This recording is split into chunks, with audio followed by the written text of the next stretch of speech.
Hey guys, hey girls, welcome back to Cyber Coaching at your home of cyber coaching, thekeeper.co.uk. Now today we have a special for you all. We've got the crazy catch. We have the double trouble, the wild child and the upstart, all doing different exercises, all showing you how to use them depending on whether you're a player, whether you're a goalkeeper, all the different sides and how they react with the ball. We're showing you everything today. So why not like down below, throw a few comments in, and we'll see you back here in 2 minutes. Now, for those that actually don't know, I've had all my crazy catches since 2012, when I did a showcase for Royce UK at Lilleshall. And we were supplied with probably around about 10 crazy catches, all of which are still working and all of which are still used within sessions. Now, I'm going to show you a little close-up of this double trouble at the moment, which is the one I've used for the predominance of lockdown, as well as a few times the upstart. And I'm just going to show you how elongated and how able they are to last through. So bearing in mind how old these things are, I'm going to show you a couple of close-up photos now.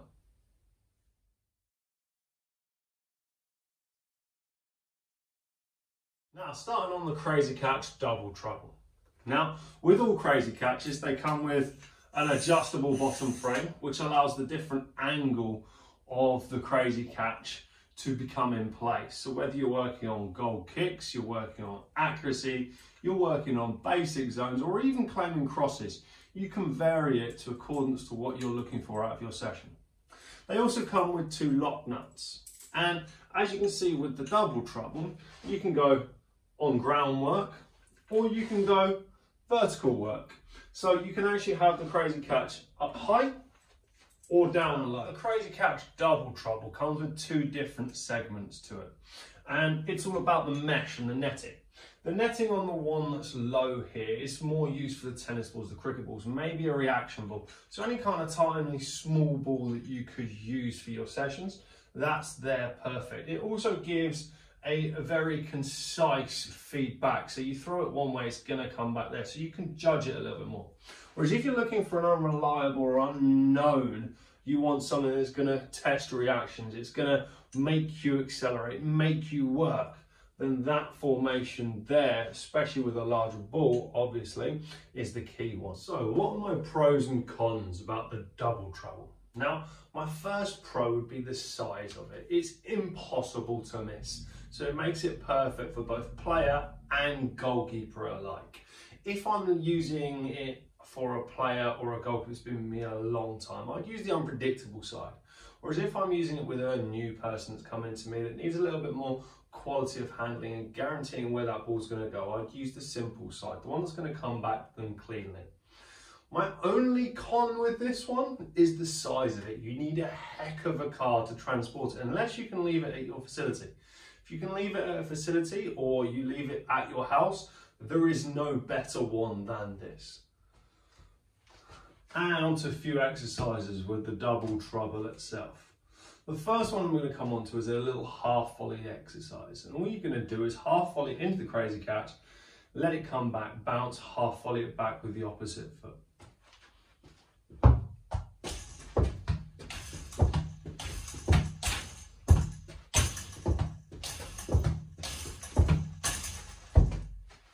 Stepping a little bit closer, and you're trying to keep the fluency of the touch going.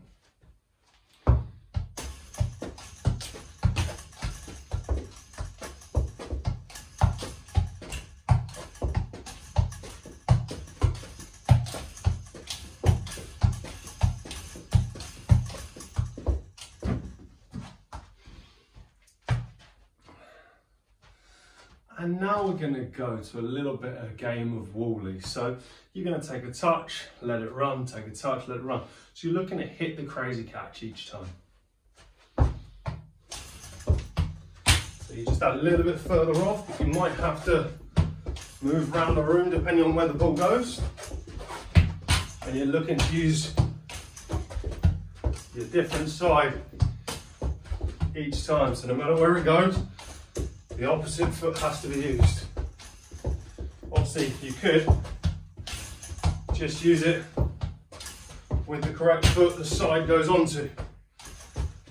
Or you can test yourself and use the different foot each time it comes back. So to start with, on this one, going on to the goalkeeping side, what we're going to do is we're going to go on to our agility effect, we're going to stabilise, we're then going to throw, we're going to use both hands when throwing, then we're going to make a catch in whichever corresponding zone it comes back in. So it's just toes, set, throw to catch. Toes, set, throw to catch. Toes, set. Toes, set.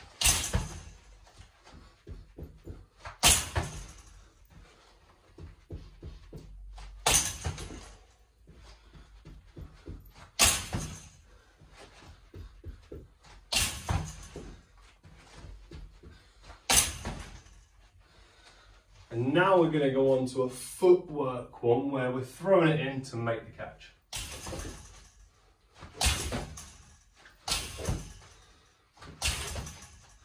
Now on to the wild child. So we're going from big to small in the videos today.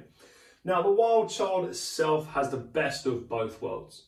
It's small enough to be put into a car and easy enough to be kept at a venue.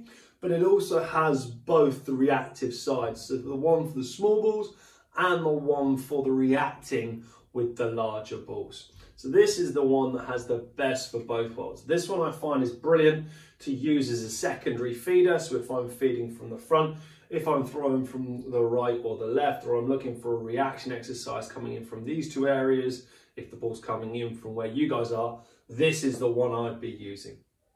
So here's a few exercises you can use with the wild child. What we're going to do is we're going to do a few little volleys into the wild child itself. Make sure we then stabilise our feet as quick as we can. That is the most important part with this. If we're still kicking and trying to catch at the same time, it's going to go wrong. So it's a kick, as soon as you can, reset to then make the catch. So what it's going to be is a nice little flick, then move into line to make the save. If you can utilise both feet, even better. Just that transferal across, getting your shoulders into line wherever the ball comes back from.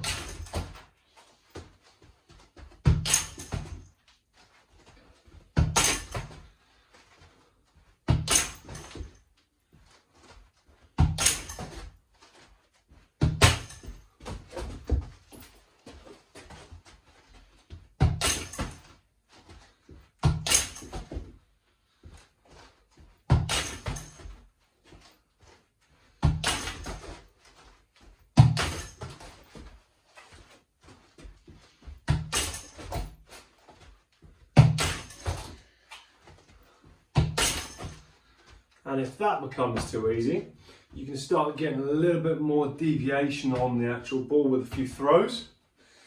And you could probably go a little bit of movement out, back in set. A little bit of movement out, back in set. So you're always coming back into the middle to then start the footwork.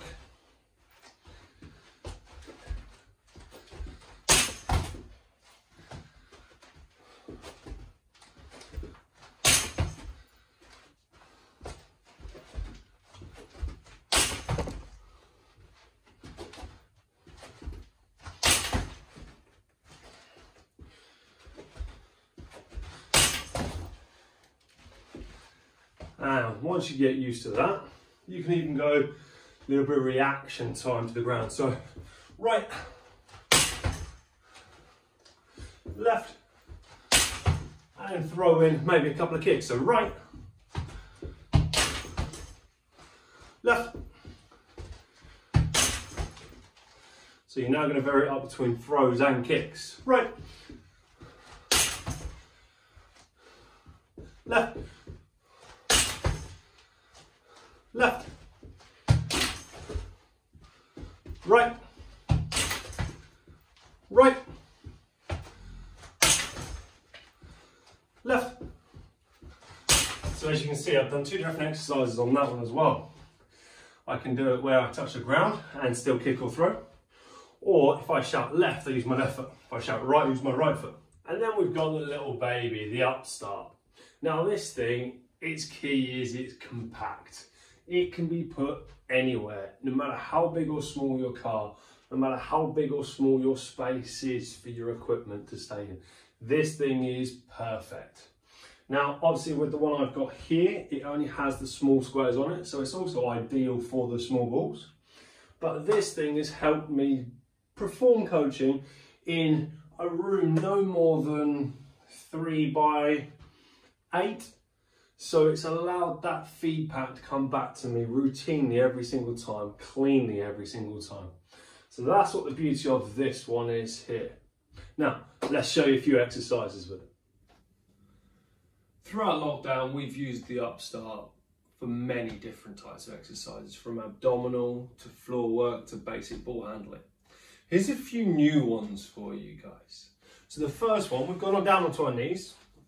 We're holding a base set stance with obviously out the feet, and we're bringing our shoulders over our knees, and we're staying balanced forward motion into that ball. All it's going to be is from right to left, throw the ball in, concentrate on your eye contact, try and hit the middle of the upstart, even go to a couple of double-handed throws just to change that zone up, and just get the cleanliness of hands in. Once you've gotten that, go to a closed eye set, and what you're going to do is you're going to close your eyes, you're going to throw the ball, and after release of the ball you're going to then open the eyes. Now obviously this takes a lot of knowledge of where the actual upstart is, the area of room you're aiming at. What you obviously wouldn't want to do is suddenly in your mum and dad's living room with ornaments etc about. You'd want a safe space to do this in, so a back garden, somewhere where you've got margin for error if you suddenly put a throw in.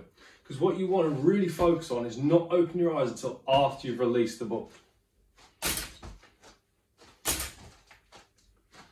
And then what you'll find, it becomes a massive hand-eye coordination and hand-eye coordination reaction type exercise.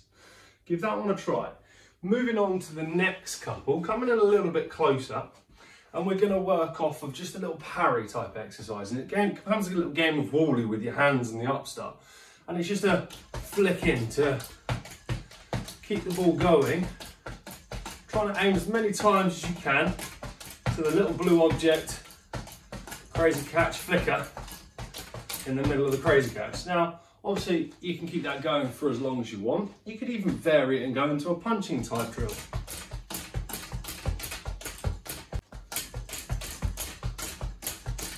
And once you've got used to the right, left punches, why not try going with just a single hand?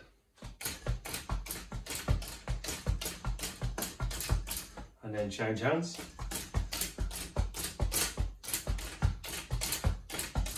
So just fully working on your hand-eye coordination. You can even try and make that slightly more difficult and throw it into the crazy catch, then punch it and make a basic zone catch.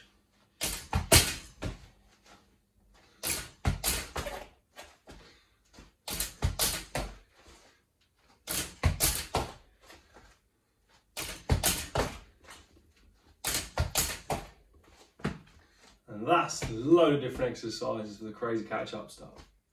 So that is all things crazy catch. Now, I promise you a few little tricks, a few little cheats, the things I keep up my sleeve. Now, it's all about the side you use in the crazy catch. We're talking about this side here. We're not talking about the back side area that's the larger mesh that allows the ball a bit of unpredictability. We're talking about this side of the mesh. So if we're throwing in a basic environment where we want the ball to come back in, we want to know exactly what zone it's going to go in. If I throw an underarm onto this one, it's going to come up into my W. It's going to come up into my W or a little bit of a high scoop. If I throw it overarm and I throw it down onto the crazy catch, it's going to go down into my scoop or my scoop and full. So there's a few little hints and tips for you. Now, I also promise that I'll take these guys and girls out onto the pitch in the next couple of weeks and months to come, and I'll show you how I use them as feeders, how I use them in diving techniques, how I use them in cross formations. So I'll give you a few little things to look forward to. So watch this space.